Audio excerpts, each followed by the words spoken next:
I don't know where you sit on this word. I am very surprised that we still sit here on Tuesday. And I would also add that the fact that we're getting late into Tuesday and haven't sort of heard a rumbling or two is not good news. No. Like today would be the day to sort of get it done. Practice starts tomorrow for the game week. Yes, they had a light one yesterday, but you know how it works. Wednesday, Thursday, Friday, travel, play. That's the cadence of an NFL week. And so this would be even more comforting. But if you do subscribe to the deadline spur action, and I do, then as uncomfortable as it is, we're not there yet. Right. And I still don't think that it's panic time, even though it's completely fair to say this is A, uncomfortable, and I think B, unnecessary. But I say that without knowing who's asking for what. Sure, and I think that it can be uncomfortable and unnecessary without assigning blame to either side. And I want to echo what Lucas said on our show thread earlier today because I thought it was a good question, even though I'm mad at him for the mushroom blast that all came down about mushrooms not being a vegetable, apparently. That's right. And that's fine. I'm willing to shake that off. Would have been an elite answer by the server if he's like, sir, mushrooms are not a vegetable. But I don't want to disparage him too far, but I don't believe that he had that in his repertoire. Wow. I don't believe that was one of the arrows in his quiver. A bad tip, and then you insult his intelligence. Of all the bulbs, Incredible. of all the bulbs in the lamp, his might have been the one where you shake it, you hear the rattling. Wow. Again, I mean, you don't know who I'm talking digging, about, so I can dig away. I'll say this. Lucas came up with this before. Is this Nick Bosa saga taking away from your excitement about the Niners season? And I thought it was an interesting point that he made, or a question for the callers at 888-957-9570, because as we sit here on Tuesday, it is freaking game week.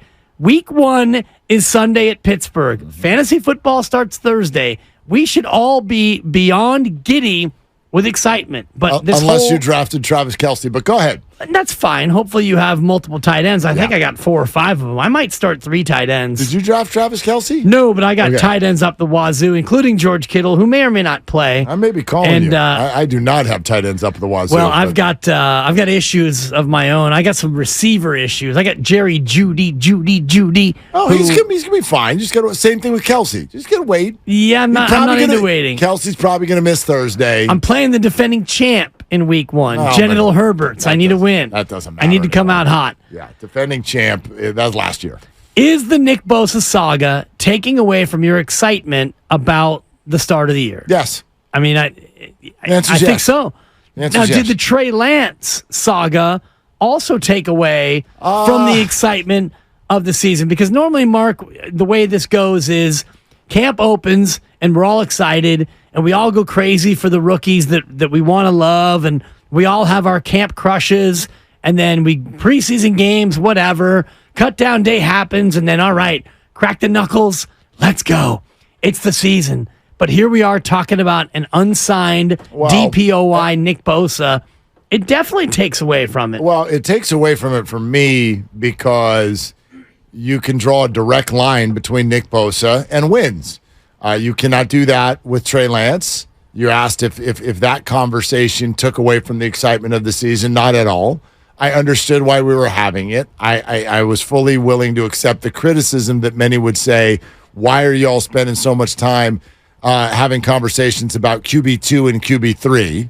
And I would answer that by saying, because it was a story. It's an unbelievable story. It's an unprecedented story. It's what people wanted to know about. It's what people were thinking and talking about. So I thought that was completely fair, although I would also acknowledge it does not have that significant of effect, at least on the start of the 49ers season. And in fact, trading Trey Lance, I think one of the reasons they did it was to prevent that continued distraction. This is different. This is, your defense is now not as good. Period. Right. You speak of fantasy drafts. What is the number one defense that gets taken in fantasy drafts? Probably the Niners. San Francisco 49ers. Let me promise you that if Nick Bosa's not on it, they are not the number one defense. They are not the best defense in football if he's not there. So this has a direct effect and correlation with the Niners' success. And so him not being there, it completely affects the excitement I have for this weekend.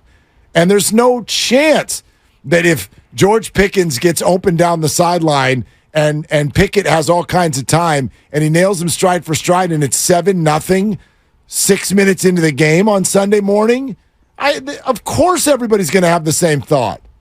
Where the hell is Nick Bosa? So this is incredibly urgent. And I think they know that. I think Nick knows that. I think the Niners know that. And that's what I don't understand. That's what I don't understand. I don't know how it gets to this position with all sides knowing how important this is. And it's only Tuesday, and I think that's why maybe both sides aren't yet to that point where they've given up on him playing in week one, but I'm starting to get concerned. I've been concerned about his ability to play week one and be healthy. And you mentioned the TJ Watt story, how he signed on Thursday and played on Sunday a couple of years ago. And I mentioned that he had 2 sacks in that very first game at Buffalo, on the way to 22.5 sacks on the year for TJ Watt. So it doesn't necessarily mean bad things. Watt did miss 2 of the 17 games that year. Big deal. He played in 15 of them. But, I'm starting to get concerned. And the fact that this is still dragging on, it does take away some of the excitement that we should be feeling. We should be starting to talk about Pittsburgh and Kenny Pickett and Najee Harris and all the rest of the Steelers that we're looking forward to watch go down. Let's go to Greg in Daly City on this. Hey, Greg, you're on with Willard and Dibs. What's cooking, man? Hey, Willie and Dibby, how's it going, man? Good. Thanks for taking the call. Yeah, man. So, I'm very concerned with the Bosa crisis here, and I think looking at it, like you guys were saying actually on Friday about how that the rumor is that the Niners want to pay Bosa as the highest paid edge rusher ever, and et cetera, right? So that the Niners' position is like, well, yeah, we're paying you the most for your position, not the most outside of a quarterback ever in history. And what I wanted to put into this discussion is that, to me, Bosa is like, to our team, is like Mahomes is to Kansas City, our team MVP, the guy that we depend on for our championship aspirations. And I think that, with Mahomes being the league MVP and Super Bowl MVP last year, he is far and away the top offensive player there is across the board, and we'll all agree with that. I think on the other side of it, Bosa is the top defensive player in the league across the board. I mean, defensive player of the year, as we all know, and led the league in sacks. So he's made all of the achievements that he needs to get that title, and then just what he means to our teams puts him on a different level and than other pass rushers for other teams. And I think that, as we try to go forward in this, that, it's not just a question of, comparing apples to apples and oranges and oranges. Mahomes and Bosa are in another level. I don't know what fruit they are, but they're not those fruits. They're something special in and of themselves. And I think that, you guys have been touching on it, and then that the discussion that you had with the former negotiator there with the Raiders was really fascinating. That, I think both sides are trying to look out for their interests, and, this is going to reset the market for the future on both sides, right? And really, when I think about it, it's like, why do we, on a bigger picture kind of thing, and I'll close with this and get out of your way so you guys can discuss other things, is why are we still dependent on this salary cap in the NFL? Major League Baseball doesn't have that. The NBA doesn't have that. We didn't have a salary cap until 1993 anyway.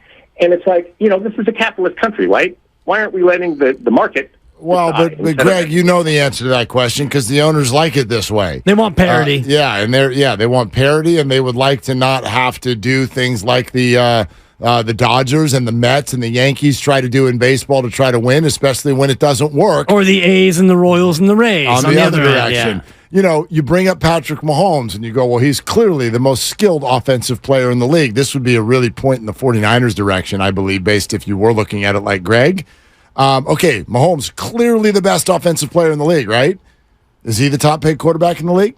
No. Second? I don't think Third? so. No. Fourth? Nah. Fifth? Maybe. Sixth? Perhaps. Seventh? Perchance. Now you got it. Okay, I was running out of synonyms. The seventh highest paid quarterback. Oh, God. In the league.